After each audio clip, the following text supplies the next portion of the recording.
Welcome to the Spec Designs podcast. Today we're exploring a topic that's, well, it's really crucial for anyone trying to make sense of the digital world. Doesn't matter if you're running a business or just, curious about how brands actually connect with us online.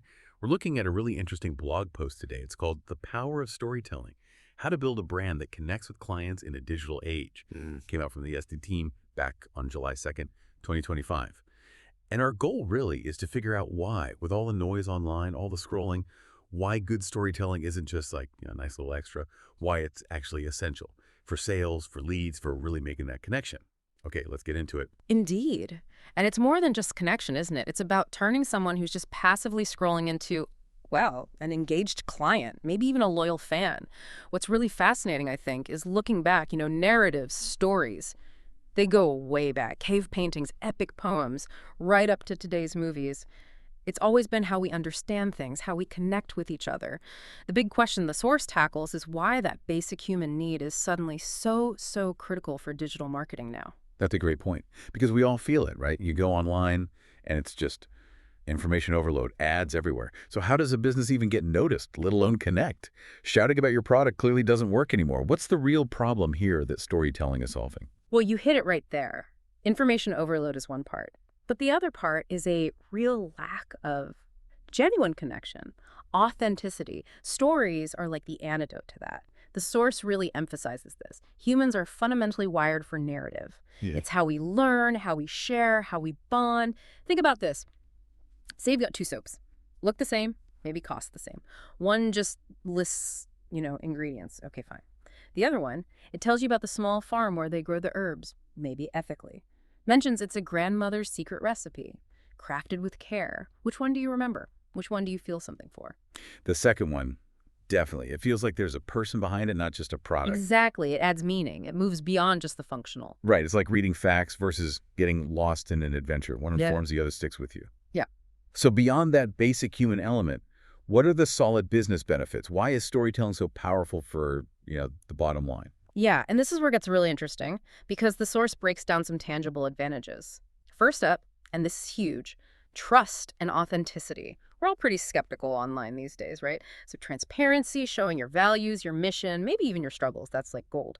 The source actually mentions a 2024 Nielsen study found 68% of people trust brands with relatable stories way more than just a straight sales pitch. 68%. Wow. So being open about the why and the who builds that trust foundation. Precisely. And that leads straight into the second point, forging emotional connections. Facts, figures, they talk to our logical brain. But emotions, that's what drives our decisions.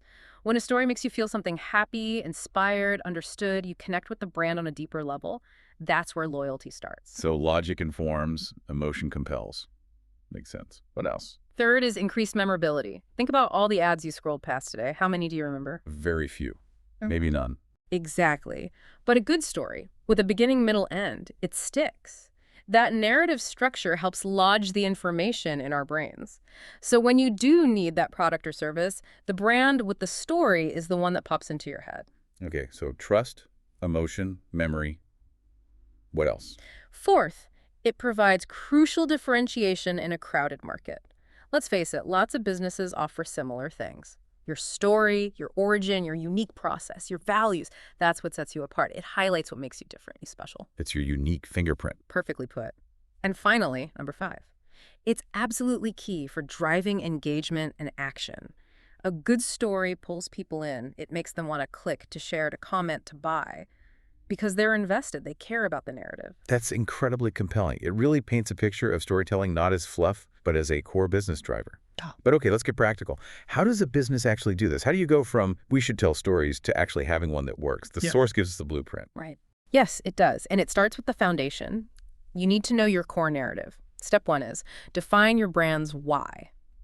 This isn't just what you sell. It's the deeper reason, the mission, the problem you're passionate about solving. What change do you want to make? Think about that small bakery example again. Their why isn't just selling pastries. It's about bringing moments of joy, comfort, maybe connection through those homemade treats. Right, the purpose driving the profit. Mm-hmm. Got it. So nail the why. What's next on the blueprint? Then you need to identify your hero. And here's a twist that surprises some people. The hero usually isn't you, the business owner. Oh, who is it then? It's your client. Your customer is the hero of the story. They have a challenge, a goal, a desire.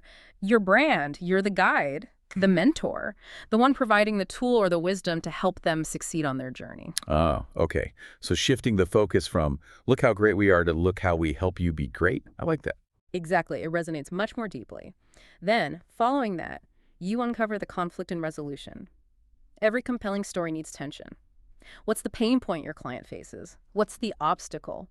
And crucially, how does your product or service provide the resolution? How do you help them overcome that conflict and reach their desired outcome? That's the transformation. Okay, so why hero? Client. Conflict resolution, your solution. Yeah. Makes sense. But you mentioned authenticity earlier. Our source talks about vulnerability too, right? How does that fit in? Sounds a bit scary for a business. It does sound counterintuitive, doesn't it? But it's vital. Embrace authenticity and vulnerability. Don't just present a perfect, polished image. Share the bumps in the road. Maybe talk about a challenge you overcame, a lesson learned. People connect with realness, with struggle. It makes you human, relatable, and ultimately more trustworthy. This also involves developing key characters and archetypes. Give personality to your team, maybe even embody certain archetypes like the innovator, the nurturer, the expert that resonate with your brand. So show the real people, the real journey. Yes. And critically important, be consistent. This story, these elements, they need to show up everywhere. Your website, your social media posts, your emails, your ads, it all needs to feel like it's coming from the same core narrative. Consistency builds recognition and reinforces trust. Okay, consistency is key. Yep. And I remember the source also really hammered home getting content from customers. Ah, yes, absolutely vital. Don't forget UGC, user-generated content, and social proof. Often, the most powerful stories are the ones your happy customers tell for you. Encourage those testimonials, reviews, photos, videos. When potential clients see real people like them benefiting from your brand, it's incredibly persuasive. Think about Airbnb's Belong Anywhere campaign the source mentioned. That was all about real guest stories, powerful stuff. It's like letting your customers become your best marketers. Precisely. Their authentic stories carry so much weight. All right, so we've got a solid story. We know the key ingredients thanks to the blueprint. Now, where do we tell it? What are the best digital channels in, say, 2025? Good question. Once you have that core story, you need to weave it into your actual marketing channels. Your website is ground zero. Your About Us page is obvious, but it should infuse everything. Visuals, videos, even product descriptions can hint at the story. Case studies are huge here, telling mini stories of client success. Then you have content marketing. Blogs are great for deeper dives, exploring different angles of your story. Video, well, the source points to a 2025 Forrester report predicting massive growth in immersive story ads, like VR tours by 2030, so video is clearly huge. VR tours for ads. Wow. Like that. Yeah, it shows the power of visual narrative.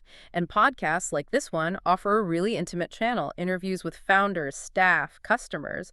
It builds a very personal connection. And then there's the big one, social media. It feels like a totally different beast for storytelling, faster, more interactive. It really is. Social media turns storytelling from a monologue into a dialogue. The source calls it an amplification engine. And guess what's king here again? Let me guess. User-generated content. You got it. UGC is massive on social. Customers sharing photos with your product, videos using your service, writing testimonials. Brands can encourage this with contests, branded hashtags, and by actively featuring and resharing that customer content. It makes your audience part of the ongoing story. I've noticed so much live video too. And those short, quick stories or reels, how do they fit in? They're perfect for showing the now. Live video and real-time narratives, think Instagram Live, TikTok Live, they offer that raw, unscripted feel. Great for Q&As, behind-the-scenes glimpses, product launches. It builds major authenticity because it feels spontaneous. And stories and reels are ideal for those daily snippets. Quick tips, a look at your process, a personal insight from the team. It keeps the connection frequent and informal. Like little daily chapters of the brand story. Exactly. Plus, you can use gripping interactive features, polls, quizzes, Q&A stickers. These tools pull your audience into the story. Ask them questions, get their opinions. It makes them feel invested, like they have a say. Makes them co-authors almost. In a way, yes. And finally, the source mentions communicating relevant narratives through trusted voices. This means influencer collaborations. But crucially, partnering with influencers whose values genuinely align with yours, so their endorsement feels authentic when they weave your brand into their story. Okay, this paints a really dynamic picture of storytelling across all these channels. Sounds great for building community and connection. Yeah. But let's talk brass tacks. Mm. The business owner listening wants to know, does this actually move the needle? Does storytelling lead to leads? Does it increase sales? Absolutely crucial question. And the source connects the dots very clearly. It's not just about warm fuzzies. First, higher engagement, more leads. When people are captivated by your story, they stick around longer on your site, they click more links, they're far more likely to sign up for your newsletter or download a guide. That engagement translates directly into leads. Okay, so attention converts to leads. Then, that emotional connection increased conversions. Remember, emotion drives decisions. When someone connects emotionally with your brand story, they move from just knowing about your product to actively wanting it. They feel it solves their problem or aligns with their values. That boosts sales conversion rates. Makes sense. They're buying into the story, not just the item. Precisely. Third, memorability, repeat business. Because your story makes you stick in their mind, they're more likely to think of you next time they need something, leading to repeat purchases and long-term loyalty. And fourth, authenticity, word-of-mouth marketing.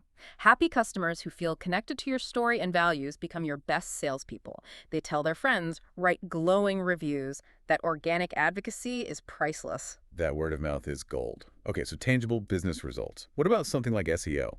Does Google care about stories? Surprisingly, yes. Indirectly, but significantly. It has real SEO benefits. Think about it. Engaging, story-driven content keeps people on your site longer, dwell time. It gets shared more on social media. It earns more natural backlinks because people want to link to compelling content. All of these dwell time, social signals, backlinks are things search engines like Google see as positive ranking factors. The source even references a Backlinko report showing that comprehensive content, the kind storytelling often produces, gets way more links, like 77% more than shorter stuff. So yes, good stories boost your visibility. Wow, so it's not just for humans, it helps the algorithms find you too. That's fascinating. This has been such an enlightening look at digital storytelling. It really feels like we've covered how stories are part of our DNA, how they build that vital trust and connection, and crucially, how to actually craft and deploy them effectively online. Yeah, and pulling it all together, you see that in this super crowded, often impersonal digital space we live in, telling an authentic story isn't just one more marketing trick. It's really the foundation. It's how you build relationships that last. It's about creating genuine meaning for your clients, not just pushing products. So for everyone listening, the big takeaway is, when you think about your brand online, move beyond just the what. Focus on the why. Think about that story. Who is your client hero? What's their challenge? How do you help them? How can you use these ideas to make your brand feel less like an ad and more like a story worth following? Something to really reflect on. What's your brand's why, and how are you telling that story right now?